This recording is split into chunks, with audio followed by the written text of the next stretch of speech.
Qiyomatga borganda bir banda tarozda turar ekan, mana bu savoblar seniki deyiladi unga. Tuhomat tog'laridek ko'payib ketgan katta savob.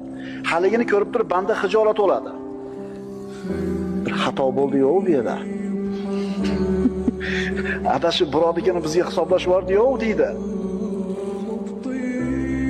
Biladi-da, buncha savob qilmaganini. Shunda bu meniki bo'lmasa kerak deganda aytiladi. Seni dunyoda qilgan duolaring savob bo'lib oxiratga olib qo'yildi deydi. Birodar, sen duo qilaver. Duo qilib Robbingga eshitadi. Malaikalar yozib turadi. Faqat seni duoing ijobat bo'lishi uchun ixlos bilan duo qilgin. Mustor bo'lib duo qilgin.